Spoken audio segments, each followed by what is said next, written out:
ಚುನಾವಣೆಯ ಸಂದರ್ಭದಲ್ಲಿಯೇ ಮುಸ್ಲಿಮರಿಗೆ ಕೊಡಬೇಕಾದಂತಹ ಸ್ಥಾನಮಾನದ ವಿಚಾರ ಮುನ್ನೆಲೆಗೆ ಬಂದಿದೆ. ಇದೇ ವಿಚಾರವನ್ನು ಪ್ರಸ್ತಾಪಿಸಿದ್ದಾರೆ ವಕ್ಫ್ ಬೋರ್ಡ್ನ ಮಾಜಿ ಅಧ್ಯಕ್ಷ ಶಾಫಿ ಸಹಾದಿ ಅವರು. ಸಚಿವ ಜಮೀರ್ ಜೊತೆಗೆ ಹೈಕಮಾಂಡ್ಗೆ ಮನವಿಯನ್ನ ಮಾಡಿದ್ದೇವೆ. 3 ಟಿಕೆಟ್ ಮುಸ್ಲಿಂ ಸಮುದಾಯಕ್ಕೆ ಈ ಬಾರಿ ಕೊಡಲೇಬೇಕು ಅಂತ ಹೇಳಿ ಮನವಿ ಮಾಡಿದ್ದೇವೆ. ಬೆಂಗಳೂರು ಸೆಂಟ್ರಲ್, ಬೀದರ್, ಮಂಗಳೂರಿಗೆ ನಾವು ಟಿಕೆಟ್ ಕೇಳಿದ್ದೇವೆ. ಬೀದರ್ನಲ್ಲಿ ಸೂಕ್ತವಾದ ಕ್ಯಾಂಡಿಡೇಟ್ ಇಲ್ಲ ಅಂತ ಹೇಳಿದ್ದಾರೆ. ಬೆಂಗಳೂರು ಸೆಂಟ್ರಲ್ ಮಾತ್ರ ಮುಸ್ಲಿಂ ಸಮುದಾಯಕ್ಕೆ ಸಿಗಬಹುದು. ದೆಹಲಿಯಿಂದ ಮಾಹಿತಿ ಸಿಕ್ಕಿದೆ ಅಂತೇಳಿ ಶಾಫಿ ಸಹಾದಿ ಅವರು ಮಾತನಾಡಿರುವಂಥದ್ದು.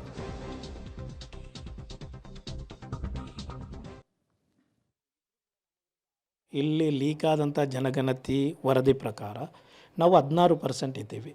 ಅಂದರೆ 70 ಲಕ್ಷಕ್ಕಿಂತ ಜಾಸ್ತಿ ಮುಸಲ್ಮಾನರಿದ್ದಾರೆ. ಈ second highest population in Karnataka. SC STಗಳನ್ನು ಬಿಟ್ಟರೆ ನಾವೇ ದೊಡ್ಡ ಇದು. ಇಲ್ಲಿರುವ ಲಿಂಗಾಯತರು, ಅದೇ ರೀತಿ ಒಕ್ಕಲಿಗರು, ಯಾವ ಮಟ್ಟದಲ್ಲಿ MPಗಳು MLAಗಳಿದ್ದಾರೆ ನಿಮ್ಗೆ ಗೊತ್ತಿದೆ. ಅದೇ ರೀತಿ ಮಂತ್ರಿಗಳು ಎಷ್ಟಿದ್ದಾರೆ. ನಮಗೆ ಅದು ಸಂತೋಷ, ಯಾಕೆಂದರೆ ಎಲ್ಲ ಜಾತಿಯವರು ಮೇಲೆ ಬರಬೇಕು, ಅದರಲ್ಲಿ ತುಂಬ ಸಂತೋಷ ಇದೆ. ಅದೇ ರೀತಿ ನಮಗೆ ಸಿಗಬೇಕಾದಂಥ ನ್ಯಾಯಯುತವಾದಂತಹ ಆ ಒಂದು ವ್ಯವಸ್ಥೆಯನ್ನು ಕಾಂಗ್ರೆಸ್ ಇದು ಮಾಡಬೇಕು ಅಂತ ಹೇಳಿ ಹಲವಾರು ವರ್ಷಗಳಿಂದ ಆ ಕೂಗಿದೆ. ನೀವು ಕೇಳ್ಬೋದು, ಯಾಕೆ ಕಾಂಗ್ರೆಸ್ ಹತ್ರನೇ BJP ಹತ್ರ ನೀವು ಕೇಳಲ್ಲ? BJP ಓಟೇ ಬೇಡ ಅಂತ ಹೇಳುವಾಗ BJP ಹತ್ರ ನಾವು ನಿರೀಕ್ಷೆ ಮಾಡೋದೇನು ಅಥವಾ ಕೇಳುವುದೇನು ಬಂತು? ವೋಟ್ ಮಾಡ್ತಾ ಇರೋರು, ನಾವು ಮತದಾನ ಮಾಡ್ತಾ ಇರೋದು ಕಾಂಗ್ರೆಸ್ಗೆ.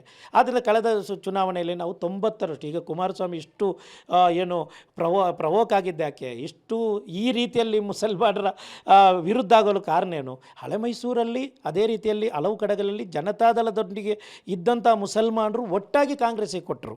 ಆದ್ದರಿಂದ ಕಾಂಗ್ರೆಸ್ ಏನು ಕೊಡ್ತಾ ಇದೆ, ಏನು ಕೊಟ್ಟಿದೆ ಎಂಬುದು ಇಲ್ಲಿ ಪ್ರಮುಖವಾಗಿ ಬರುತ್ತೆ. ಆದ್ದರಿಂದ ನಿನ್ನೆಯಿಂದ ಜಮೀರ್ ಅಹಮದ್ ಸಾಹೇಬರು, ಅದೇ ರೀತಿ ನಾವು ದೆಹಲಿಯಲ್ಲಿದ್ದೆವು, ಅವರೇ ನಾಯಕತ್ವ ಕೊಟ್ಟು ಮುಸಲ್ಮಾನರಿಗೆ ಏನೆಲ್ಲ ಬೇಕು ಅದೆಲ್ಲ ಮಾತನಾಡಿದ್ದೀವಿ. ವೇಣುಗೋಪಾಲ್ ಅವರಿಗೂ ಹೈಕಮಾಂಡೊಂದಿಗೆ ಮಾತನಾಡಿದ್ದೀವಿ. ಕನಿಷ್ಠ ಪಕ್ಷ 3 ಸೀಟು ಬೇಕು ಅಂತ ಹೇಳಿದ್ದೀವಿ. ಅದರಲ್ಲಿ 4 ಸೀಟು ಪ್ರಮುಖವಾಗಿತ್ತು: ಮಂಗಳೂರು, ಬೆಂಗಳೂರು ಸೆಂಟ್ರಲ್ಲು, ಹಾವೇರಿ ಮತ್ತು ಬೀದರ್. ಈಗಾಗಲೇ ಇದು ಹಾವೇರಿ ಕೊಟ್ಟಾಗಿದೆ. ಇನ್ನಿರುವುದು ಮಂಗಳೂರು, ಬೆಂಗಳೂರು ಸೆಂಟ್ರಲ್ಲು, ಅದೇ ರೀತಿಯಲ್ಲಿ ಬೀದರ್. ಸೂಕ್ತವಾದಂತಹ ಕ್ಯಾಂಡಿಡೇಟ್ ಇಲ್ಲ ಅಂತ ಹೈಕಮಾಂಡ್ ಕಡೆಯಿಂದ ಒಂದು ವಿವರ ಸಿಕ್ಕಿದೆ. ನಮ್ಮ ದುರದೃಷ್ಟ, ನಮ್ಮ ನಾಯಕರನ್ನು ಬೆಳೆಸುವಲ್ಲಿ ವಿಫಲರಾಗಿದ್ದಾರೆ.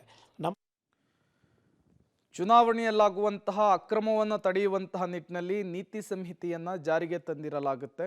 ಈ ಬಾರಿಯೂ ಕೂಡ ಪೊಲೀಸರು ನೀತಿ ಸಂಹಿತೆ ಜಾರಿಗೆ ಬರ್ತಾ ಇದ್ದ ಹಾಗೆ ಅಲರ್ಟ್ ಆಗಿದ್ದಾರೆ. ದಾಖಲೆ ಇಲ್ಲದ 3 ಲಕ್ಷ ಹಣವನ್ನು ಸೀಸ್ ಮಾಡಿದ್ದಾರೆ ಅಧಿಕಾರಿಗಳು ಬೆಂಗಳೂರಿನಲ್ಲಿ.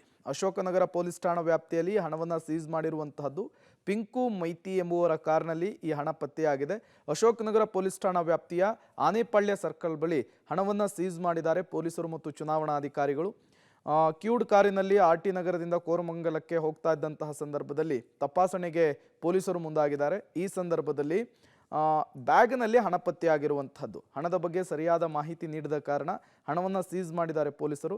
ಸದ್ಯ ಪ್ರಕರಣವನ್ನು ದಾಖಲಿಸಿಕೊಂಡಿದ್ದಂತಹ ಅಶೋಕನಗರ ಪೊಲೀಸರು ಇದೇ ವಿಚಾರಕ್ಕೆ ಸಂಬಂಧಪಟ್ಟಂತೆ ಹಣದ ಮೂಲದ ಬಗ್ಗೆ ತನಿಖೆಯನ್ನು ಕೂಡ ನಡೆಸಿದ್ದಾರೆ.